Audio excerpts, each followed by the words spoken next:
যে আসলে ওরা হিন্দু ছিল বলে ওখানে মুসলিমরা ওদের কচুকাটা করে করে মেরে দিয়েছিল, তাই ভয়ে পালিয়ে এসেছিল। এটা যদি আমি সিনেমাতে দেখাই, এটা কি মিথ্যে দেখানো হবে? কিন্তু সত্যিটা দেখাচ্ছি, তখন বামপন্থীরা বলবে ঘৃণা ছড়াচ্ছে। সেটাই করছে ওরা। কাশ্মীর ফাইলস তো ট্রু ফ্যাক্ট, তার তো ঐতিহাসিক সত্যতা রয়েছে, যা দেখানো হয়েছে কাশ্মীর ফাইলস সিনেমাটাতে। ওদের গায়ে জ্বালা লাগছে কারণ ওরা চেপে রেখেছিল বলে।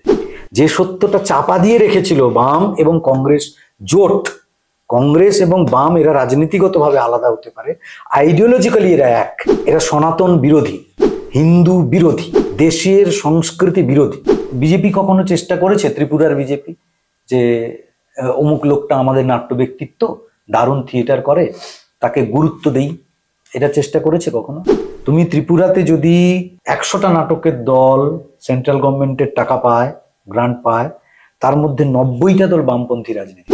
আমাদের ভারতীয় সংস্কৃতির আদি হচ্ছে থিয়েটার। ভরতের নাট্যশাস্ত্র কবে লেখা হয়েছে? গোটা পৃথিবী তখনও সভ্য হয়নি যখন আমাদের নাট্যশাস্ত্র লেখা হয়েছে। আমাদের সংস্কৃতির শেকড় হচ্ছে থিয়েটার। তাহলে আমি বলছি, বিহারে গিয়ে তুমি বাংলায় রাজনীতি করতে পারবে বাংলা ভাষা বলে? তাহলে তোমাকে ওখানে বিহারিটা বলাটা শিখতে হবে। তাহলে কেন একজন বিহারের লোক এসে পশ্চিমবঙ্গে বাংলাটা না শিখে রাজনীতি করে যাবে? আমি তো বাংলায় কথা না বলতে পারলে তাকে বলবো যে আপনি আগে 1 বছর বাংলা শিখুন, তারপরে এখানে কাজ করুন। আগে তাকে বিভিন্ন লোক দিয়ে আগে বাংলা শেখাবো। পশ্চিমবঙ্গে খুঁজে পাবে না যে বাড়ির তলায় একটা ভাঙা হারমোনিয়াম নেই। এরকম একটা বাড়ি তুমি খুঁজে পাবে না যে বাড়ির তলায় একটা ভাঙা তবলা পড়ে নেই। কেউ না কেউ বাজাতো। পছন্দ করে এটা মানুষ। একটা গরিব রিক্সাওয়ালাও তার বাচ্চাকে আঁকার স্কুলে ভর্তি করে। এমন মানুষের দায়িত্বে পশ্চিমবঙ্গ সংস্কার ভারতী আছে যারা চূড়ান্ত অপদার্থ, চূড়ান্ত অজ্ঞানী, চূড়ান্ত আনকালচার এবং চূড়ান্ত বদমাইশও বটে। আর এমনিতে যেহেতু বামপন্থীরা একটা স্বৈরতান্ত্রিক মানসিকতার হয়, বাম রাজনীতিটাই যেহেতু একটা স্বৈরতান্ত্রিক মানসিকতা, মানে আমি ছাড়া আর সবটাই বাজে, সবটাই খারাপ, এই যে স্বৈরতান্ত্রিক একটা মৌলবাদী মানসিকতার জন্ম দেয় বামপন্থী রাজনীতি, সেই কারণে তারা সেই সময় অন্য কোনো মতবাদের মানুষ যদি শিল্পী হন, তিনি কোনো রকম কোনো সুযোগ সুবিধে এমনকি শোটাও করতে পাবেন না। পশ্চিমবঙ্গ সংস্কার ভারতীর একটাই কাজ আমি খুব ভালো করে খেয়াল করেছি, সেটা হচ্ছে যে সিপিএম এবং তৃণমূলের যে নাট্যদল রয়েছে, যারা সরাসরি সিপিএম এর কথা, তৃণমূলের কথা বলে এবং আরএসএস কত জঘন্য, বিজেপি কত জঘন্য এটা বলে ডিরেক্ট, তারা যাতে সেন্ট্রাল গভর্নমেন্টের টাকাটা পায় সেই ব্যবস্থাটা করে দেওয়া হচ্ছে। আমাদের পশ্চিমবঙ্গ সংস্কার ভারতীর যারা দায়িত্বে রয়েছে তারা এই কাজটি করে। এখন আমি টালিগঞ্জে রয়েছি, যেখানে সিনেমা সিরিয়াল আপনারা টিভির পর্দায় দেখতে পান। তো যেহেতু পশ্চিমবাংলায় আসছি, বিভিন্ন রাজনৈতিক ব্যক্তিত্বদের সাথে দেখা করছি, তো যারা কালচারাল সেক্টরে রয়েছেন তাদের সাথেও দেখা করার সুযোগ হয়েছে। একজন নাট্য ব্যক্তিত্ব রয়েছেন আমার সাথে, যিনি অনেকগুলো বাংলা সিরিয়ালেও কাজ করেছেন, অধিকারী কৌশিক দা। স্যার, পিসি মিডিয়াতে অনেক অনেক স্বাগত আপনাকে। আমার প্রথম যে প্রশ্নটা থাকবে, পশ্চিম বাংলার সংস্কৃতির জগতে বর্তমান পরিবেশটা ঠিক কি রয়েছে? একসময় বাংলার সংস্কৃতি নিয়ে গোটা ভারতে আলোচনা হতো, চর্চা হতো, এবং এই বাংলা সাংস্কৃতিক দিক দিয়ে গোটা ভারতকে পথ দেখিয়েছে। কি বলবেন? দেখো, পশ্চিমবঙ্গে এই মুহূর্তে যে কালচারাল সিচুয়েশন রয়েছে সেটা মোটামুটি পুরোটাই তৃণমূলের হাতে। তৃণমূল কংগ্রেস এবং মমতা বন্দ্যোপাধ্যায়, তার যে রাজনৈতিক দল, তারা এটাকে পুরোটাই একটা কুক্ষিগত করে নিয়েছে যে যারা তৃণমূল করবে তারাই সিনেমা সিরিয়াল করবে, যারা তৃণমূল করবে তারাই থিয়েটার করবে, যারা তৃণমূল করবে তারাই মঞ্চে গান গাইবে। মোটামুটি এইরকম একটা কুক্ষিগত যারা করে নিয়েছে, সেটা বিভিন্ন রকম তারা সুযোগ সুবিধে দিয়ে, মানে এমন নয়, আমি বলবো না যে এমনি এমনি, তারা শিল্পীদেরকে বিভিন্ন ধরনের পুরস্কার দেন, মহানায়ক মহানায়িকা ইত্যাদি, তারপর বিভিন্ন সময় বিভিন্ন রকমের উপঢৌকন দেন। হ্যাঁ, তাতে যোগ্য অযোগ্য বাছার এইসব প্রশ্ন নয়, তারা ঢালাও এটা দিয়ে থাকেন, থিয়েটারেও দিয়ে থাকেন, যাতে তাদের দিকে মানুষ থাকে। এরকম একটা কক্ষিগত জায়গায় ধরেছে, মানে তৃণমূল কংগ্রেস ধরে রেখেছে, এটা পশ্চিমবঙ্গের পরিস্থিতি। মানে তৃণমূলের বিরুদ্ধে যদি তুমি কথা বলো তাহলে তোমার সিনেমা নাও হতে পারে, মানে তোমার সিনেমা বন্ধ হয়ে যেতে পারে, তুমি হল না পেতে পারো। আবার তৃণমূলের বিরুদ্ধে যদি তুমি কথা বলো তাহলে তোমার নাটকের জন্য, তুমি শোয়ের জন্য হল পাবে না। এরকম একটা পরিবেশ তারা তৈরি করেছে। মোটামুটি এটা পশ্চিমবঙ্গের পরিস্থিতি এখন। আচ্ছা, বর্তমানে এই সাংস্কৃতিক জগতে বামেদের কি ভূমিকা রয়েছে এবং বামেরা কতটুকু এখনো এই সাংস্কৃতিক জগতে অ্যাক্টিভ? এবং বিশেষ করে আমরা বুদ্ধিজীবীদের বিশাল একটা অংশ পশ্চিমবাংলায় বামেদের সাপোর্টার বলে জানি, এবং বিভিন্ন সময় তাদের দেখি, অনেকেই প্রকাশ্যে নিজেদের কমিউনিস্ট বলে দাবি করেন। তারা কতটুকু সংস্কৃতি জগতে এখনো অ্যাক্টিভ? দেখো, তারা কতটুকু সংস্কৃতি জগতে অ্যাক্টিভ, এই প্রশ্নটাই ঠিক নয়। তা কেন বলছি, তারাই সংস্কৃতি জগতে অ্যাক্টিভ, বামেরাই। আপনি কেন বলছেন এই কথা? আমি এই কথা এই কারণে মানে বলছি, এখানে বিজেপির যারা আছে তারা অ্যাক্টিভ নয়, তৃণমূলের যারা আছে তারা কি অ্যাক্টিভ নয়? তৃণমূলে যারা আছে তারা রাজনীতিগতভাবে তৃণমূলের সঙ্গে জড়িয়ে আছে, এটা ঠিক, কিন্তু সাংস্কৃতিক দিক থেকে তারা বাম মনস্ক। বিজেপির কিছুই নেই, বিজেপির সংস্কৃতি মনস্ক কোনো লোকই নেই। কিন্তু তৃণমূলে যাদেরকে আমরা তৃণমূলের কন্ট্রোলে থাকা যে শিল্পী জগৎ যদি বলি, তার 70% বামেরাই। সেই বামেরাই কিছু কিছু আবার বিজেপিতে আসার চেষ্টা করে। ঘটনা হচ্ছে, বামেরা রাজনীতিগত দিক থেকে ক্ষমতায় নেই, মানে বামেদের এমপি নেই, এমএলএ নেই, হ্যাঁ, ইত্যাদি ইত্যাদি, এইসব নেই। কিন্তু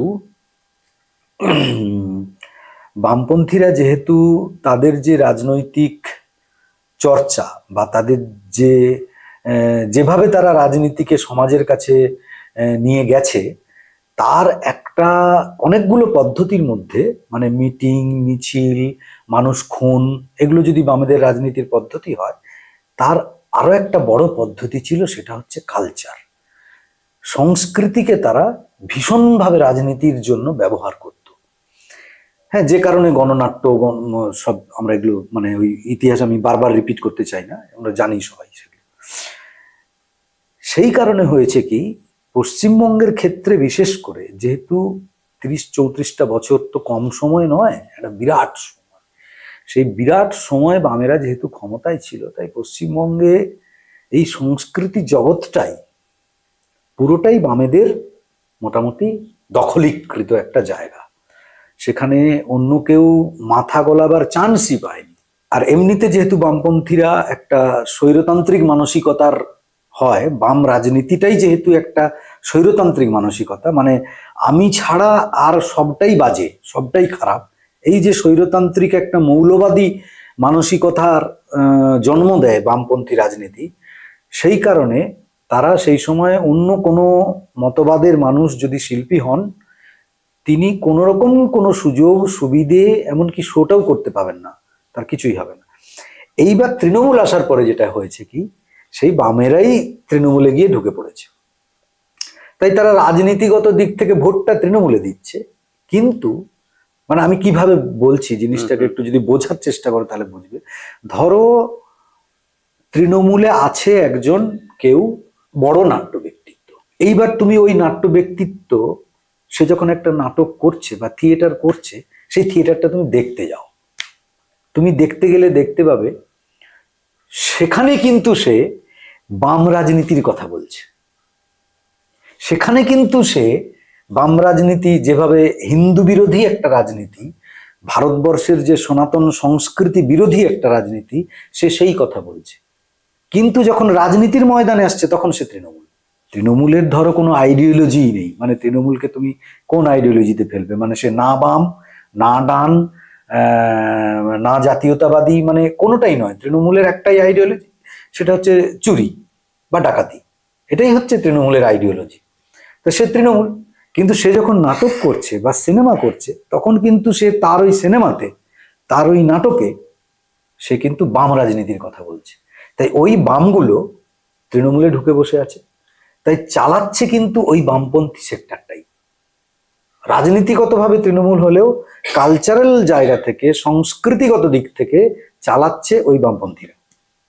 এটা ঘটছে। আচ্ছা, বাংলার যে সংস্কৃতি, বাংলার যে এই যে যে পরিবেশ, কালচারাল যে পরিবেশ, সেটাকে কি বিজেপি কোনো অবস্থায় বুঝতে পারছে না, এবং বিজেপি এটাকে সাংগঠনিকভাবে কাজে লাগাতে পারছে না, যার জন্য কি মনে হয় কৌশিক দা যে বিজেপি বারবার এখানে ব্যর্থ হচ্ছে? আচ্ছা, এর মধ্যে আমি একটা প্রশ্ন আমি আবার জুড়তে চাই। তুমি বলছো বিজেপির এখানে কিছু নেই।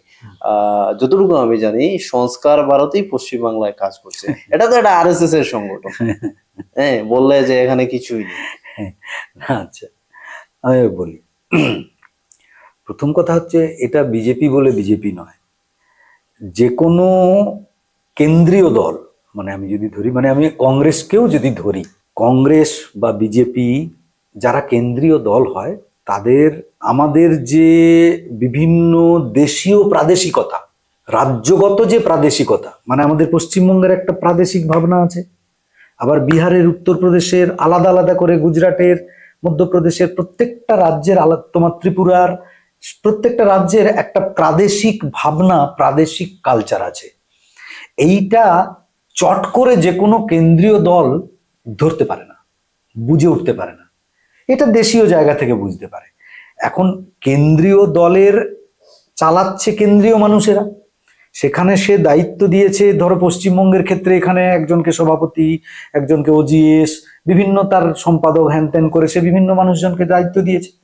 সেই মানুষগুলোর উচিত ছিল এটা বোঝা যে আমার পশ্চিমবঙ্গের প্রাদেশিক কালচার কি, এবং আমার পশ্চিমবঙ্গের প্রাদেশিক কালচারের সঙ্গে রাজনীতি কিভাবে ওতপ্রোতভাবে জড়িত।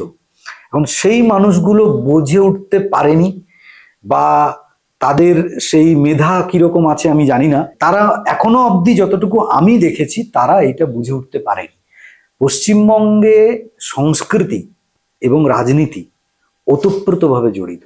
মানে আমি একটা ছোট্ট উদাহরণ দিলে বুঝতে পারবে, খুব সাধারণ উদাহরণ। পশ্চিমবঙ্গে সাম্প্রতিককালে আরজিকর ঘটনা সবাই জানে, গোটা দেশ পৃথিবী অবধি জেনে গেছে। আচ্ছা, এই আরজিকর কাণ্ডে সাধারণ মানুষ আন্দোলনে নেমেছে। আমি বলছি কোনো রাজনৈতিক ছত্রছায়া নয়, কিন্তু সাধারণ মানুষ বিভিন্নভাবে আন্দোলনে নেমেছে এটার বিরুদ্ধে। তুমি যদি সেই আন্দোলনের চরিত্রগুলো দেখো, তুমি যদি খেয়াল করে দেখো সেই আন্দোলনের চরিত্রগুলো, গানের মাধ্যমে আন্দোলন হচ্ছে, ছবি আঁকার মাধ্যমে আন্দোলন হচ্ছে, পথনাটকের মাধ্যমে আন্দোলন হচ্ছে। এই যে এটা পশ্চিমবঙ্গের চরিত্র, এটা কিন্তু চট করে তুমি অন্য রাজ্যে গিয়ে পাবে না। ধরো এই একই ঘটনা যদি অন্য আরেকটা রাজ্যে ঘটে বা বিহারে ঘটে, তাহলে বিহারের মানুষও আন্দোলন করবে, এটার এগেনস্টে কথা বলবে, কিন্তু তাদের আন্দোলনের মধ্যে তুমি এই চরিত্রটা পাবে না। এই চরিত্রটা পশ্চিমবঙ্গেরই। এই এই রাজনীতিকে বুঝে নিতে হয় যে আমার আমার যে ল্যান্ড, আমার এই যে বাঙালি কথা বলা বাংলা ভাষী মানুষের যে ল্যান্ড, এই ল্যান্ডের চরিত্র কি? এই ল্যান্ডের চরিত্র এখানে একটু কালচার পছন্দ করে, সংস্কৃতিকে মানুষ ভালোবাসে। সেই রাজনৈতিক মিছিলের মধ্যেও সংস্কৃতির ছায়া দেখতে চায়, কালচারাল বিষয় দেখতে চায়। তো এইটা আমাদের বিজেপির যারা চালিকা শক্তি, তারা বুঝতে পেরেছেন বলে আমার মনে হয়নি কখনো। বোঝানোর চেষ্টা অনেকভাবেই করা হয়েছে, কিন্তু তারা বুঝতে পেরেছেন বলে আমার মনে হয়নি।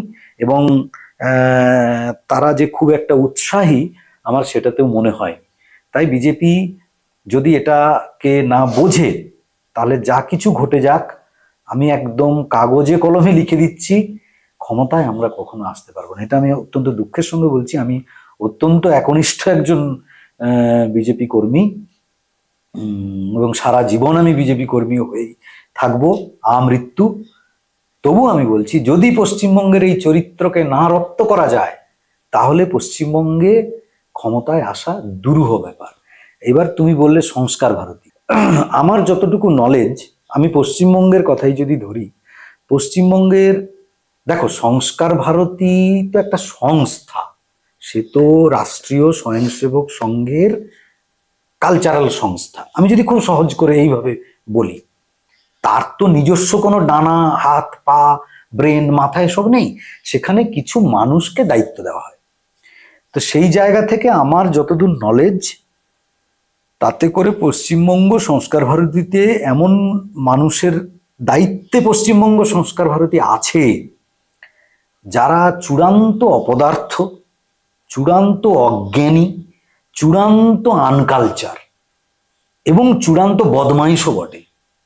তার কারণ হচ্ছে নিজেরা তারা কোনো কালচারের সঙ্গে যুক্ত আছে বলে আমার ধারণা, মানে আমি তো অন্তত জানি না যে পশ্চিমবঙ্গ সংস্কার ভারতীতে যাদেরকে দায়িত্ব দেওয়া হয়েছে তারা মানে কেউ একজন নাট্য ব্যক্তিত্ব, বা কেউ একজন সিনেমার অভিনেতা, কেউ একজন বড় কোনো সঙ্গীত শিল্পী, বা কেউ একজন কবি, মানে এরকম কেউই নয়। মানে তারা কি নো ওয়ান, মানে তারা কিছুই না, তারা সমাজে মানে কিছুই না, মানে হয়তো মলমূত্র ছাড়া জীবনে তাদের কোনো ত্যাগ নেই। তো এইরকম কিছু মানুষকে তুলে এনে সংস্কার ভারতীর দায়িত্ব দিয়ে দেওয়া হয়েছে। তো সেই সংস্কার ভারতী কি করছে, কে তার বউয়ের নাচের প্রোগ্রাম পেলো কিনা, কে তার শালির টাকা পেলো কিনা গ্রান্টের, হ্যাঁ, কে দেখছে অমুক সিপিএম এর দলটাকে টাকা পাইয়ে দিয়ে সেখান থেকে দুটো কমিশন নেওয়া যায় কিনা, এইসব অত্যন্ত নিম্নমানের নিম্ন রুচির কিছু কাজকর্ম করে বেড়ায় তারা। এর বাইরে আর কিচ্ছুটি করে না। না হলে সংস্কার ভারতীর মতো একটি সংস্থা যদি আমাদের মতো লোকের হাতে থাকতো, আমাদের মতো লোকের হাতে যদি সংস্কার ভারতীর মতো সংস্থার দায়িত্ব থাকতো, আজকে পশ্চিমবঙ্গে ধুম মেচে যেত, ধুম মেচে যেত। আমাদের কি বলে হাজার হাজার শিল্পী তৈরি হয়ে যেত, আমাদের হাজার হাজার সঙ্গীত শিল্পী, হাজার হাজার নাট্যশিল্পী, হাজার হাজার সিনেমার অভিনেতা সংস্কার ভারতী থেকে তৈরি হয়ে যেত। কিন্তু তুমি যদি অপদার্থ অযোগ্য মানুষকে তুলে এনে বসিয়ে দাও, সে মানে ওই হয় না যে পাড়ায় জীবনে কেউ হয়তো কোনোদিন একটা কালী পুজোও অর্গানাইজ করেনি, তাকে তুমি বসিয়ে দিয়েছো, তুমি রাজ্য চালাও, দেশ চালাও, তো যা হবার তাই হচ্ছে। তো এই জায়গা যতক্ষণ না বুঝতে পারবে, এবং সব থেকে মজার কথা হচ্ছে এই যে বাম ইকোসিস্টেম, এই বাম ইকোসিস্টেম বললে অনেকে অনেকে বুঝতে পারে না যে বাম ইকোসিস্টেমটা আবার কি। দেখো, বামপন্থীরা রাজনীতিগতভাবে ক্ষমতায় নেই, আমি যেটা বারবার বলার চেষ্টা করি, মানে তাদের এমএলএ নেই, এমপি নেই, কিন্তু national school of drama, grant committee, তোমার ইজেডসিসি, তারপরে এসএনএ, তারপরে এই যে কালচারাল যে পকেটস গুলো রয়েছে সেখানে কারা? মিনিস্ট্রি অফ কালচার হাজার হাজার কোটি টাকা নাটকে গ্রান্ট দেয়। তোমার জানা আছে একজন, একটা ছেলে, মানে তোমার বয়সী বা আমার বয়সী একটা ছেলে, তার একটা নাটকের দল আছে, সে নাটক করে জাস্ট, আর কিচ্ছু না, নাটক থিয়েটার তৈরি করে, শো করে। সেন্ট্রাল গভর্নমেন্ট তাকে 10,000 টাকা মাসে বেতন দেয়, এটা জানো? হাজার হাজার কোটি টাকা। এইবার প্রশ্ন হচ্ছে এটা কারা পায়? কারা পায়? বামপন্থীরা পায়। কিভাবে পায়?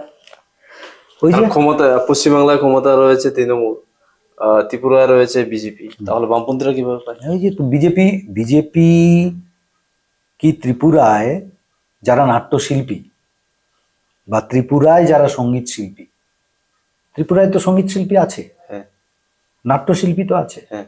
বিজেপি কখনো চেষ্টা করেছে, ত্রিপুরার বিজেপি, যে অমুক লোকটা আমাদের নাট্য ব্যক্তিত্ব, দারুণ থিয়েটার করে, তাকে গুরুত্ব দেই, এটা চেষ্টা করেছে কখনো ত্রিপুরার বিজেপি?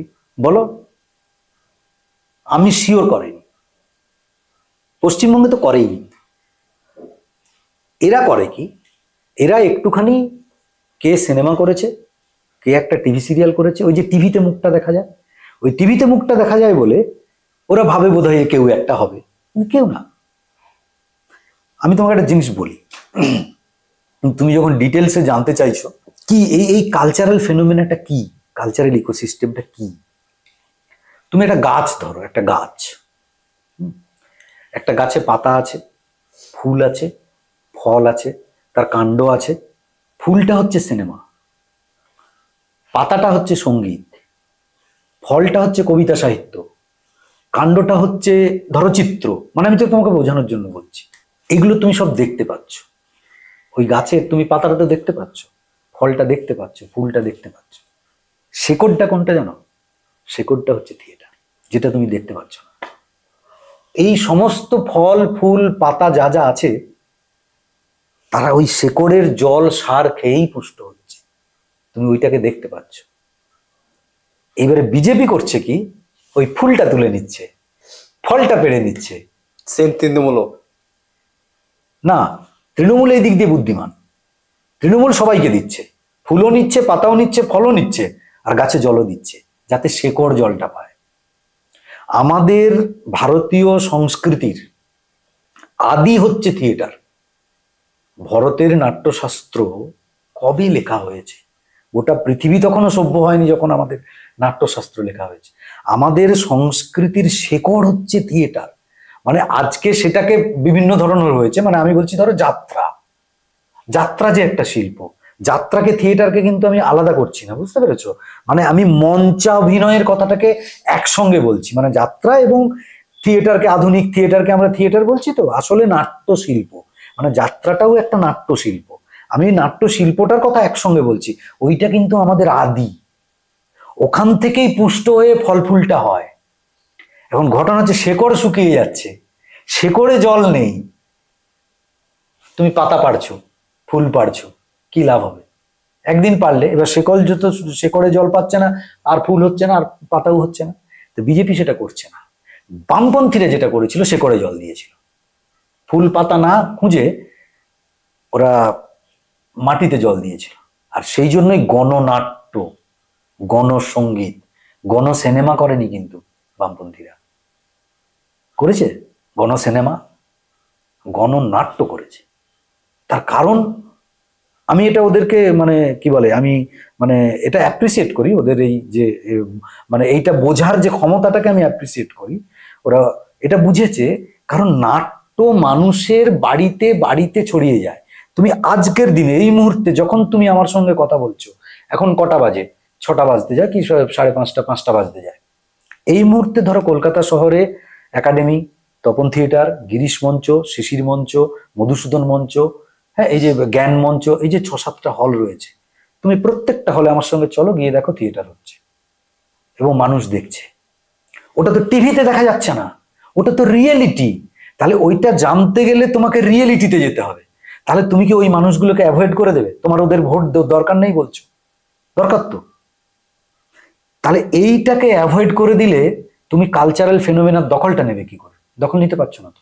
ওইখান থেকেই উঠে আসছে কিন্তু ভালো সিনেমা শিল্পী, ওইখান থেকেই উঠে আসছে একজন চিত্রশিল্পী, ওইখান থেকেই উঠে আসছে একজন সঙ্গীত শিল্পী। মানে আমি বিষয়টা বোঝো ভালো করে, মানে নাটক করছে বলে তুমি বলবে যে কই অরিজিৎ সিং তো নাটক করেনি, আমি তা বলছি না, কিন্তু আমি টোটাল ফেনোমেনাটার কথা বলছি, তোমার চর্চার ভিতটার কথা বলছি। সেই ভিতটাতে যদি তুমি জল না দাও, তাহলে কি করে তুমি দখল নেবে? এবার পশ্চিমবঙ্গের মতো একটি রাজ্য, যেখানে সংস্কৃতিকে ভালোবাসে মানুষ, সংস্কৃতিকে পছন্দ করে, এরকম একটা বাড়িও তুমি পশ্চিমবঙ্গে খুঁজে পাবে না যে বাড়ির তলায় একটা ভাঙা হারমোনিয়াম নেই। এরকম একটা বাড়ি তুমি খুঁজে পাবে না যে বাড়ির তলায় একটা ভাঙা তবলা পড়ে নেই। কেউ না কেউ বাজাতো, পছন্দ করে এটা মানুষ।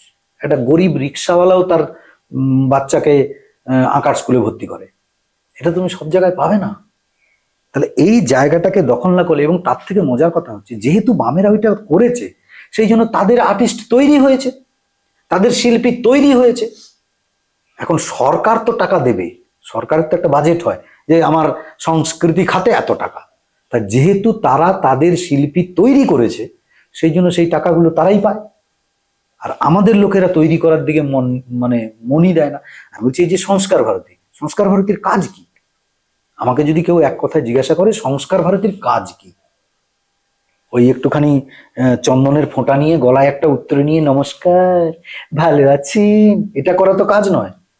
সংস্কার ভারতীর কাজ ছিল তৈরি করা, কার্যকর্তা তৈরি করা। মানে কার্যকর্তা মানে আমি বলতে চাইছি কালচারাল কার্যকর্তা, সংস্কৃতি জগতের কার্যকর্তা তৈরি করা, শিল্পী তৈরি করা। এইটা ছিল সংস্কার ভারতীর কাজ। সেখানে ওই কিছু অপদার্থ, অজ্ঞানী, অসৎ মানুষজনকে দায়িত্ব দেওয়া হয়েছে। তারা নিজেদের বউ কোথায় টাকা পাবে, তার বউ কোথায় নাচ করবে, তার কোন আপনজন মাসির ছেলে, তার কাজের বাড়ির লোক কোথায় টাকা পাবে, দিয়ে সেখান থেকে কমিশন নেবে, এইসব করে বেড়াচ্ছে। আমাদের হাতে দায়িত্ব থাকলে 1 বছরের মধ্যে করে দেবো আমরা, কারণ আমরা জানি এটা কি করতে হবে। এইটাকে যতক্ষণ না তুমি দখল করতে পারছো, যতক্ষণ না তুমি নিতে পারছো, ততক্ষণ অবধি পশ্চিমবঙ্গে ক্ষমতার আশা না করাই ভালো। এটা আমি একদম লিখে দিচ্ছি, এ তুমি মিলিয়ে নেবে। আচ্ছা কৌশিকদা, দেশ জুড়ে যে একটা বিষয়, হিন্দি বলয়ের যে একটা প্রভাব, আমি বলছি তোমাকে যে হিন্দি বলয়ের প্রভাবে বাংলাতেও সেটা এটার দাপাদাপি রয়েছে। এই যে আমাদের সংস্কৃতি কি তাতে বিনষ্ট হচ্ছে না? এই যে আপনি থিয়েটারের কথা বলছেন, মঞ্চের কথা বলছেন, গানের কথা বলছেন, এই যে হিন্দির যে প্রভাবটা, সেটার প্রভাব কি আমরা আমাদের বাংলা সংস্কৃতি নষ্ট হচ্ছে না, এবং সেটা জোর করে চাপিয়ে দেওয়ার কি চেষ্টা হচ্ছে না? আর সেটা সেই চাপিয়ে দেওয়ার চেষ্টায় কিন্তু কি শাসকের, কেন্দ্রের শাসকের, আমি বলছি কেন্দ্রের শাসকের কি কোনো অবদান নেই? না, দেখো, এটা তোমার প্রশ্নটা আমি বুঝতে পেরেছি, কিন্তু এটা আমি মানে ওইভাবে বিশ্বাস করি না। বিষয়টা হচ্ছে সম্পূর্ণটা ডিপেন্ড করছে মানুষের উপর। তোমার প্রদেশে তোমার প্রদেশে কে দায়িত্বে আছে, কার হাতে দায়িত্ব আছে, তার উপর ডিপেন্ড করছে যে কেন্দ্র তোমার উপর চাপিয়ে দেবে কিনা। কই আমাকে প্রদেশের দায়িত্ব দাও, দিয়ে আমাকে কই চাপিয়ে দিতে বলো হিন্দি এখানে। আমি তো বাংলায় কথা না বলতে পারলে তাকে বলবো যে আপনি আগে 1 বছর বাংলা শিখুন, তারপরে এখানে কাজ করবেন। আগে তাকে বিভিন্ন লোক দিয়ে আগে বাংলা শেখাবো তাকে। সব ক্ষেত্রে তাই, মানে আমি বলছি গুজরাটেও যদি কেউ যায়, গুজরাটেও যদি কোনো হিন্দি ভাষী কাজ করতে যায়, আগে তাকে বলবো যে আপনি আগে গুজরাটি শিখুন, 1 বছর আগে গুজরাটি শিখুন। তার জন্য আমি তাকে বলবো যারা গুজরাটি ভাষা নিয়ে চর্চা করে উনাকে গুজরাটি শেখান। গুজরাটি পুরোটা শিখতে হবে না, কিন্তু শিখুক কিছুটা, গুজরাটি শিখুক, তারপরে উনি এখানে রাজনীতির কাজ করবেন। এখন তুমি এমন লোকেদের হাতে দায়িত্ব যারা স্ট্রংলি এটাকে মানে প্রমোট করবে, সেই লোকটা তো নেই, সেই ব্যক্তি তো নেই। ব্যক্তি যদি সেই রকম হয়, তাহলে আমি বলছি বিহারে গিয়ে তুমি বাংলায় রাজনীতি করতে পারবে বাংলা ভাষা বলে? না। তাহলে তোমাকে ওখানে বিহারিটা বলাটা শিখতে হবে। তাহলে কেন একজন বিহারের লোক এসে পশ্চিমবঙ্গে বাংলাটা না শিখে রাজনীতি করে যাবে? এটা আমাদের ভারতবর্ষের সৌন্দর্যতা। তো আমি একটা ভাষা শিখে নিলাম, আনন্দ। আমার তো ভাষা শিখতে হেবি মজা লাগে। মানে আমি কোথাও গেলেই আমি সেখানে মানুষের সঙ্গে কথা বলি, আচ্ছা আচ্ছা এইটাকে এই বলে, এটা তো আনন্দের বিষয়। আমার ভারতবর্ষ তো একটা ভাষায় কথা বলে না, আর এটা তুমি ভাঙতেও পারবে না, তাহলে ভারতবর্ষ শেষ হয়ে যাবে। ভারতবর্ষের সৌন্দর্যতাটা ওইখানে, গোটা পৃথিবীর বুকে ভারতবর্ষের যে সৌন্দর্যতা ওইখানে। এত ভাষাভাষী বলে, এত ভাষাভাষী, অথচ আমরা এক, আমরা ভারতীয়। সেই কারণে এইটা হচ্ছে যে ডিপেন্ড করছে প্রদেশ কার হাতে আছে, প্রদেশের দায়িত্ব কার হাতে আছে। প্রদেশের দায়িত্ব যদি স্ট্রং কোনো লোকের হাতে থাকে, তাহলে সে ওইটা চাপাতে দেবে না। সে তার রাজনৈতিক মিছিলে বলবে, রাজনৈতিক মিছিলে ওই ডান্ডি নাচ খেলতে খেলতে রাজনৈতিক মিছিল পশ্চিমবঙ্গে হবে না, বারণ করে দেবে। আর তুমি যদি একটা মেরুদণ্ডহীন কাউকে দায়িত্ব দাও, সে দিল্লি থেকে যা বলেছে, হ্যাঁ হ্যাঁ ডান্ডি ডান্ডি বুক করো, ডান্ডি বুক করো, নেতা আর আয়, এইসব করবে। তা ওই জন্য রাজনীতিরও এই অবস্থা হচ্ছে, এই হাল হচ্ছে। বুঝতে পেরেছো? তাই চাপিয়ে দিচ্ছে কথাটা ভুল। আসলে কিছু লোক যারা দুর্বল, তারা ওটা জোর করে চাপিয়ে নিচ্ছে। সে দিল্লির কাছে ভালো হবে বলে তাদের কথাটাকে একদম মান্য করে মাথা নেড়ে নেড়ে মেনে নিচ্ছে। তার মুখের উপর বলতে পারছে না যে না, এটা পশ্চিমবঙ্গে চলে না, পশ্চিমবঙ্গে এইভাবে রাজনৈতিক মিছিল হয় না, পশ্চিমবঙ্গের মানুষ ওটা দেখতে ভালোবাসে না। বুঝতে পেরেছো? এটা তার উপর ডিপেন্ড করছে প্রদেশের কার দায়িত্ব আছে। সেইখানে আমাদের প্রচুর খামতি আছে, প্রচুর দুর্বলতা আছে। আমি একদম শেষ পর্যায়ে চলে এসেছি আজকের এই আলোচনায়। আমি ত্রিপুরা প্রসঙ্গে আসছি। শচীন কর্তার রাজ্য ত্রিপুরা, মাতা ত্রিপুরের সুন্দরীর পুণ্যভূমি। ত্রিপুরাতে প্রচুর প্রতিভাবান শিল্পী রয়েছেন, গুণী অনেক শিল্পী ত্রিপুরা থেকে উঠে এসেছেন। ত্রিপুরায় কোনো ছোট্ট ইন্ডাস্ট্রি নেই। ছোট রাজ্য, বড় ইন্ডাস্ট্রি তৈরি করা যাবে না। ছোট্ট যদি একটা ইন্ডাস্ট্রি থাকতো, তাহলে অনেক প্রতিভাবান শিল্পীরা এখনকার যে সময় সোশ্যাল মিডিয়া, ডিজিটাল মাধ্যম, ইউটিউব, বিভিন্ন ওটিটি প্ল্যাটফর্ম, সেক্ষেত্রে অনেকটা এগিয়ে যেতে পারতো। কি মনে হয় কৌশিক দা, ত্রিপুরায় কি এই ধরনের প্রয়াস সরকার যদি করে, কিংবা যদি যারা শিল্পী আছেন তাদেরকে দিয়ে করানো হয়, কি হতে পারে? যেমন আমাদের ত্রিপুরা থেকে অনেক শিল্পীরা আপনাদের টালিগঞ্জে এসে থাকে, সিরিয়ালে কাজ পায়, এখানে অভিনয় শিখে। তোমার অনেক ছাত্র কিংবা ছাত্রী রয়েছে ত্রিপুরার।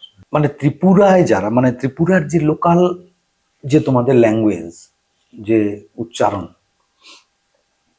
সেখানে যদি একটা ছোট ইন্ডাস্ট্রি হয়, আমি বলছি না যে বিরাট কিছু করতে হবে, হ্যাঁ ছোট্ট একটা ইন্ডাস্ট্রি যদি হয়, সেখানে যদি এই ওয়েব প্ল্যাটফর্মগুলো যেগুলো রয়েছে সেখানে যদি হয়, তাহলে ত্রিপুরার ছেলেমেয়েরা সেখানে কাজ করতে পারে। বাংলা থেকে মানুষজনেরা গিয়ে সেখানে কাজ করতে পারে, তারাও এখানে এসে কাজ করছে। কিন্তু এখন যেটা হচ্ছে যে তাদেরকে এখানেই আসতে হচ্ছে, ওখানে কোনো কাজের পরিবেশ নেই। মানে পরিবেশ নেই মানে আমি বলছি কোনো পরিকাঠামো নেই। সেটা যদি হয়, সেটা তো অবশ্যই কেন্দ্র সরকার করতেই পারে, যেহেতু ক্ষমতা বিজেপির হাতে রয়েছে। সেখানে কেন্দ্র সরকারের ব্রডকাস্ট মিনিস্ট্রি রয়েছে, মিনিস্ট্রি অফ কালচার রয়েছে, সেখানে বিভিন্ন রকমভাবে তার প্ল্যান প্রোগ্রাম করা যেতে পারে, এবং সেটা করলে অত্যন্ত সুখকর একটা বিষয় হবে, ভীষণ ভালো একটা জিনিস হবে বলেই তো আমার ধারণা। আমি তো তোমাকে বলছি ত্রিপুরাতে অনেকগুলো নাটকের দল রয়েছে, তার অনেকের সঙ্গেই আমার ব্যক্তিগত একদম মানে খুব পরিচয় রয়েছে, কথাবার্তা হয় তাদের সঙ্গে, প্রায়ই কথাবার্তা হয় হয়েছে। কিন্তু ঘটনা হচ্ছে সেই ধরো মিনিস্ট্রি অফ কালচারের যে অর্থ, সেইগুলো তো পাচ্ছে, সেগুলো কারা পাচ্ছে? ত্রিপুরায় বছরে কত অর্থ আসছে মিনিস্ট্রি অফ কালচার থেকে? মানে আমি হয়তো আনুমানিক একটা এক্সাক্ট হয়তো আমি জানি না যে কত টাকা, কিন্তু একটা তো 150, মানে ত্রিপুরার মতো ছোট্ট রাজ্যে আরে 100 কোটি টাকা 150 কোটি টাকা তো হবেই রে বাবা। কি বলে? হ্যাঁ, নিশ্চয়ই হবে। এই টাকাগুলো কি একসাথে জড়োগুলোতে ছোট্ট একটা হ্যাঁ হতে পারে, কিন্তু এই টাকাটা পাচ্ছে কারা এইটা আগে বোঝো। শিল্পীরা পাচ্ছে। কারা তারা? শিল্পী ভাগ আছে, বলে তো লাভ নেই। বামপন্থীরা, আমি একদম ডেফিনিট করে বলছি বামপন্থীরা। তুমি ত্রিপুরাতে যদি 100টা নাটকের দল সেন্ট্রাল গভর্নমেন্টের টাকা পায়, গ্রান্ট পায়, তার মধ্যে 90টা দল বামপন্থী রাজনীতি করে। আমি তাদের পাওয়াটাকে অস্বীকার করছি না, তাদের পাওয়াটা তারা যোগ্য বলেই পাচ্ছে, তাদেরকে আমি সাধুবাদ জানাচ্ছি, সেটা বলছি না। কিন্তু ঘটনা হচ্ছে তারা সমাজে, সোসাইটিতে যখন তাদের নাটকটা নিয়ে যাচ্ছে, ওটা তো টিভিতে খবরের কাগজে দেখা যাচ্ছে না, ওটা তো লাইভ, ওটা তো মানুষ গিয়ে দেখছে। ত্রিপুরাতে হলে দেখছে না, গিয়ে দেখছে। তুমি দেখবে বামপন্থী রাজনীতির কথা বলছে, এবং বিজেপি কত খারাপ, আরএসএস কত খারাপ, এইসব বলছে। টাকাটা তো বিজেপি সরকারের থেকেই আসছে। বিজেপি সরকার তো এবারে বাড়িয়েছে, বাজেট বাড়িয়েছে সংস্কৃতির খাতে। তাহলে আমাদের যারা বিজেপির দায়িত্বে থাকে বাংলাভাষী অঞ্চলে, তাদের উচিত নয় কি এই জায়গাটাকে ধরা, বোঝা, এবং যে সংস্কার ভারতী রয়েছে, সেই সংস্কার ভারতীর কি উচিত নয় যে আমাদের শিল্পী তৈরি করা, আমাদের থিয়েটার আর্টিস্ট তাদেরকে যোগ্য করে তোলা, যাতে তারা ওই টাকাটা পায়, অর্থটা পায়? কিন্তু যারা সত্যি সত্যি খেটে মরছে, বিশেষ করে পশ্চিমবঙ্গ সংস্কার ভারতীর ক্ষেত্রে আমি খেয়াল করে দেখেছি, পশ্চিমবঙ্গ সংস্কার ভারতী মোটামুটি পশ্চিমবঙ্গে সিপিএম এবং তৃণমূলের দলেদের যাতে গ্রান্ট পায় আর কি, তাদের সারা বছর এটাই কাজ। পশ্চিমবঙ্গ সংস্কার ভারতীর একটাই কাজ আমি খুব ভালো করে খেয়াল করেছি, সেটা হচ্ছে যে সিপিএম এবং তৃণমূলের যে নাট্যদল রয়েছে, যারা সরাসরি সিপিএম এর কথা, তৃণমূলের কথা বলে, এবং আরএসএস কত জঘন্য, বিজেপি কত জঘন্য এটা বলে ডিরেক্ট, তারা যাতে সেন্ট্রাল গভর্নমেন্টের টাকাটা পায় সেই ব্যবস্থাটা করে দেওয়া হচ্ছে। আমাদের পশ্চিমবঙ্গ সংস্কার ভারতীর যারা দায়িত্বে রয়েছে তারা এই কাজটি করে এখন। এবারে বলো তুমি কোথায় যাবে? আমি একদম শেষ প্রশ্নে যাচ্ছি যে কৌশিক দা, যেরকম বললে বামপন্থীদের বিরুদ্ধে অভিযোগ তুললে এবং বললে যে বামপন্থীরা কালার চেঞ্জ করে তৃণমূল হয়ে গেছে, পশ্চিমবাংলায় সংস্কৃতিতে প্রভাব বিস্তার করছে। শুধু তৃণমূলের কি বলছো তুমি? বিজেপির বলছেন? একদম, আচ্ছা, প্রচুর আছে। কিন্তু এখানে একটা অভিযোগ যে এই যে কাশ্মীর ফাইল, এই যে কেরালা স্টোরির মাধ্যমে ভারতবর্ষের যে সংস্কৃতি আছে সেটাকে হিন্দুত্বকরণের মাধ্যমে দেশের যে সংবিধান আছে সেই সংবিধানটাকে বদলে দেওয়ার চেষ্টা হচ্ছে। এরা বামপন্থীরা কিংবা অন্যান্য বিরোধী দল বলে, এবং এই একটা মুসলমানদের বিরুদ্ধে বিদ্বেষ তৈরি করা, সংখ্যালঘু যে মুসলমানদের বিরুদ্ধে কুকথা বলা, হ্যাঁ, এটার বিরুদ্ধে এটা অভিযোগ উঠে আপনাদের বিরুদ্ধে, যারা বিজেপি করেন, যারা আরএসএস এর সদস্য, যারা যারা এই মানে সংগঠনগুলির সাথে যুক্ত, তাদের বিরুদ্ধে এই অভিযোগ ওঠে। অভিযোগ উঠে যে কাশ্মীর ফাইলের মাধ্যমে সমাজে ঘৃণা ফেলানো হচ্ছে, কেরালা স্টোরির মাধ্যমে কেরালা স্টোরির তত্ত্বটা মিথ্যা। হ্যাঁ, আসলে তো ওদের অভিযোগটা তো বুঝতে হবে, এবং আমি যেহেতু আপনি আপনার মতোই তাদের বিরুদ্ধে অভিযোগ করলেন, এবার আমি তাদের প্রশ্নটা আপনাকেই করব। আমি কি বলবেন বুঝেছি, শেষ প্রশ্ন? আমি বলছি। প্রথম কথা আছে যে অভিযোগ যে কেউ করতে পারে। হ্যাঁ, আমি অভিযোগ করতে পারি, তুমি আমার বাড়ি থেকে বেরিয়ে যাওয়ার পর আমি আশেপাশের লোককে অভিযোগ করতে পারি যে একটু আগে একটা ছেলে এসেছিল আমার বাড়ি থেকে না সিগারেটের প্যাকেটটা নিয়ে চলে গেছে। তার সত্যতা থাকতে হবে, তো অভিযোগ করলেই তো হবে না।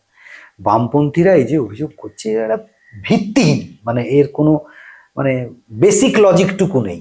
কাশ্মীর ফাইলস একটা সিনেমা, এই তো। এটা বাস্তব না বাস্তব? আমাকে বলতে দাও, আমি বলছি একজন মানুষ এটা বানিয়েছে, এই তো কথা। তুমি কাশ্মীর ফাইলসের এগেনস্টে হাজারটা সিনেমা বানাওনি, তুমি হাজারটা সিনেমা বানাওনি যেখানে একজন সাধু ডাকাত গেরুয়া বসনধারী তিলক পরে আছে ধর্ষণ করছে, এরকম সিনেমা তুমি বানাওনি।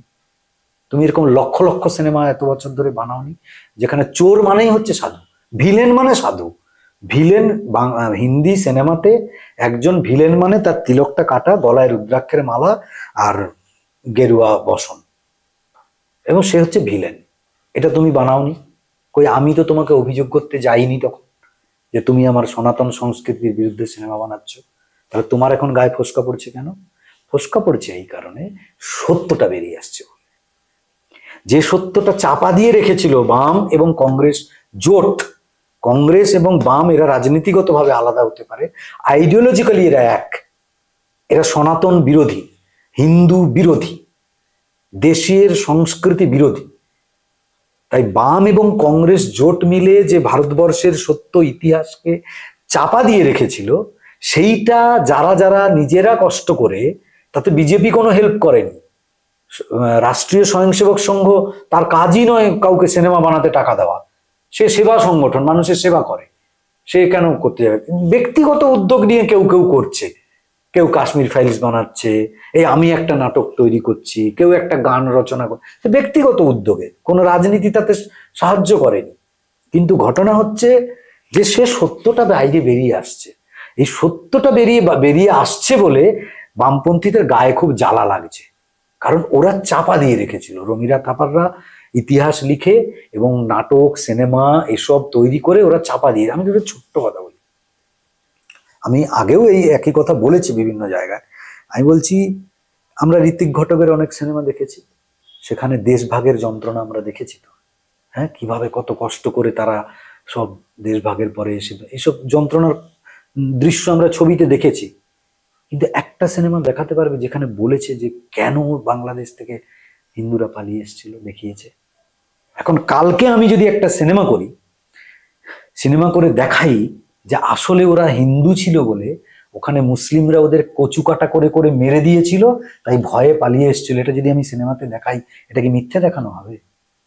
কিন্তু সত্যিটা দেখাচ্ছি, তখন বামপন্থীরা বলবে ঘৃণা ছড়াচ্ছে। সেটাই করছে ওরা। কাশ্মীর ফাইলস তো ট্রু ফ্যাক্ট, তার তো ঐতিহাসিক সত্যতা রয়েছে, যা দেখানো হয়েছে কাশ্মীর ফাইলস সিনেমাটাতে।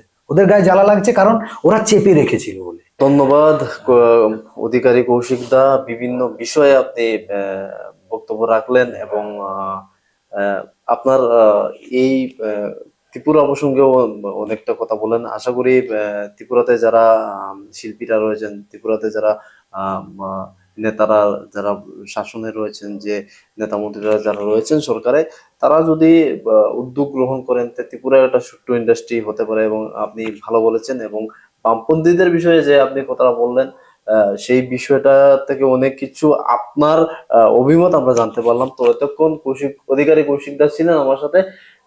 এভাবে আরো অন্যান্য অতিথিদের সাথে আমরা মিলবো, তাদের কথা আপনাদের সঙ্গে তুলে ধরবো। ধন্যবাদ।